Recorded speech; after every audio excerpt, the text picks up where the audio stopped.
दोस्तों स्वागत है आपका हमारे YouTube चैनल में। आज हम लोग डिस्कस करेंगे 6 तारीख के इंपॉर्टेंट क्वेश्चन एंड आंसर्स। पहला क्वेश्चन है, हमारा पहला क्वेश्चन महात्मा गांधी सेतु से ब्रिज से रिलेटेड है, जो आजकल न्यूज में बना हुआ था। आपको बताना है कि कौन से स्टेट में ये लोकेटेड है। First option is West Bengal, second is Bihar, third is Orissa, fourth is Uttar Pradesh. सही आंसर है इसका बिहार। जैसा कि आप लोग देख सकते हैं, एक ब्रिज और न्यूज में बना हुआ था, वो हमारे चेनाब रिवर पे है। अब क्योंकि वो वर्ल्ड का सबसे हाईएस्ट ब्रिज बन रहा है, जो 2021 में बनकर तैयार हो जाएगा, तो वो आपको याद रखना है कि वो 2021 में एक नया ब्रिज बन रहा है जो कि चेनाब रिवर पे है, जो हमारी कश्मीर वैली को बाकी इंडिया से ट्रेन से कनेक्ट करेगी। आगे बढ़ते हैं। हमारा अगला क्वेश्चन आरहुस कन्वेंशन से रिलेटेड है। इसका फर्स्ट ऑप्शन है, it is an environment agreement which links environment rights and human rights. Second option is, it establishes a number of rights of public individuals and their associations with regard to the environment. इसका सही answer है 1 और 2। आइए इसके बारे में थोड़ा जान लेते हैं। हमारा जो आरहुस कन्वेंशन है, ये अभी ड्राफ्ट EIA नोटिफिकेशन जो आया था, उसके कारण से ये न्यूज में आया था। और ये जो हमारा आरहुस कन्वेंशन है, ये हमारे जो स्टिपुलेट करता है लिंक एनवायरमेंटल राइट्स और ह्यूमन राइट्स के बीच में। इसके हिसाब से it states that the present generation owes an obligation to future generations, और it establishes that sustainable development can be achieved only through the involvement of all stakeholders. आगे बढ़ते हैं। हमारा अगला question contempt of court act से related है। इसके आपको सही आंसर सिलेक्ट करने हैं। First option is, a person shall be guilty of contempt of court by publishing any fair comment on the merits of any case which has been heard and finally decided. Second option is, High Court can take action for contempt of subordinate courts. इसका सही answer है 2 only, क्योंकि आप कोई भी fair publishing के लिए कोई भी कंटेम्प्ट ऑफ कोर्ट नहीं लगता है। इसके बारे में थोड़ा देखते हैं। कंटेम्प्ट ऑफ कोर्ट जो है हमारा, ये जो स्टैट्यूटरी है, जो लीगल बैकिंग मिल रहा है, वो हमें 1971 में एक्ट बना था, कंटेम्प्ट ऑफ कोर्ट एक्ट 1971 के अंतर्गत। और जो हमारा सुप्रीम कोर्ट जो हमारा पनिश करता है, वो हमारे आर्टिकल 129 के तहत करता है, जबकि हमारी जो करस्पॉन्डिंग जो पावर है हाई कोर्ट के लिए, वो आर्टिकल 125 के थ्रू आती है। जहां तक रही बात उसके डिवीजन की, तो कंटेम्प्ट ऑफ कोर्ट को हम लोग सिविल में और साथ में क्रिमिनल में डिवीजन करते हैं। और हाई कोर्ट जो है कोई भी एक्शन ले सकता है अगर contempt of court subordinate court के लिए है तो भी। आगे बढ़ते हैं। हमारा अगला question index of industrial production से रिलेटेड है। इसका फर्स्ट ऑप्शन है, IIP is an index that shows the growth rates in different industry groups of the economy in a fixed period of time. Second option is, it is compiled and published annually by the NSO. Third option is current base of IIP calculation is 2004 and 2005. सही answer है 1 only. जो हमारा IP है industrial growth का, ये हमारे group में major करता है। और जहां तक रही बात इसकी पब्लिकेशन की, ये पब्लिकेशन ये है एनुअली नहीं होता, NOC ही द्वारा पब्लिश होता है, लेकिन ये एनुअली नहीं होता है, मंथली होता है। और हमारी जो है इसमें आप देख सकते हैं मंथली दे रखा है। और हमने जो इसका जो बेस ईयर है वो 2011 से 12 है, न कि 2004 से 5। इसके जो 3 ब्रॉड सेक्टर्स हैं, वो है माइनिंग, मैन्युफैक्चरिंग और इलेक्ट्रिसिटी। और जो हमारे जो IIP है, इसमें भी 8 कोर सेक्टर्स को अगर डिवीजन किया जाए तो उनका कंट्रीब्यूशन करीब हमारा 40% है। और उसमें 8 जो इंडस्ट्रीज हैं वो यहाँ पे नीचे दे रखे हैं। कई बार एग्जाम में पूछ भी दिया जाता है, इवन UPSC में भी एक बार क्वेश्चन आ चुका था कि आपको सेलेक्ट करना था कि कोर इंडस्ट्रीज में कौन कौन से आते हैं। आगे बढ़ते हैं। हमारा अगला क्वेश्चन स्वदेश दर्शन स्कीम से रिलेटेड है। आपको सिलेक्ट करके बताना है सही आंसर कि कौन कौन से इसके अंतर्गत आते हैं। First one is Himalayan circuit, second one is Tirthankar circuit, third one is coastal circuit, fourth one is Sufi circuit. सही आंसर है इसका ऑल ऑफ द अबव। आप लोग को पता ही होगा, गवर्नमेंट जो है हमारी स्वदेश दर्शन स्कीम 2014-15 में लाई थी for integrated development of theme based tourist circuits in the country.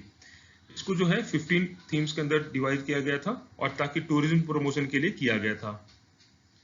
आगे बढ़ते हैं। हमारा अगला क्वेश्चन ट्रांसफैट से रिलेटेड है। फर्स्ट ऑप्शन जिसका है, trans fat a type of unsaturated fat. Second option is, trans fat also occur naturally. Third option is, trans fat gives a desirable taste and texture. सही आंसर है इसका 1, 2 और 3। सारे आंसर इसके सही हैं, क्योंकि ट्रांसफर्ड एक प्रकार का अनसैचुरेटेड फैट भी है, ये नेचुरल भी मिलता है, हमारे मीट और मिल्क प्रोडक्ट्स में भी मिलता है, और साथ में ये टेस्ट को बढ़ाता है, इसलिए इसको हम लोग इसको यूज करते हैं। थोड़ा इसके बारे में जान लेते हैं। ट्रांसफैट जो है हमारा 1950 के बाद हम लोग जब से इंडस्ट्रीज में यूज करना चालू किया और फिर हमने खाने पीने में इस्तेमाल चालू किया, तब से इसका क्वांटिटी बढ़ गया है, और ये नेचुरली हमारे पाया जाता है हमारे एनिमल्स के अंदर और एनिमल फूड के अंदर भी, और साथ में दूध के अंदर भी मिलता है। और इसमें जो होता क्या है, हम लोग जब भी किसी भी खाने के आइटम को फ्राई करते हैं तो उसमें हाइड्रोजनेशन हो जाता है, ये देख सकते हैं आप। हाइड्रोजनेशन होने के कारण उसमें जो उसकी लॉन्गेविटी बढ़ जाती है, लाइफ बढ़ जाती है, इसलिए उसको यूज करते हैं। लेकिन इससे हमारे हेल्थ पे एडवर्स इम्पैक्ट पड़ता है, टेस्ट भी इससे बढ़ता है, लेकिन हमारे हेल्थ पे उल्टा इफेक्ट पड़ता है। यूज इसलिए करते हैं क्योंकि ये भाई यूज करने में आसान है, दूसरी बात की ये इनएक्सपेंसिव है, और हमारा खाना लॉन्ग टाइम के लिए चलता है। आगे बढ़ते हैं। हमारा अगला question national board of wildlife से रिलेटेड है, आपको उसके सही आंसर बताने हैं।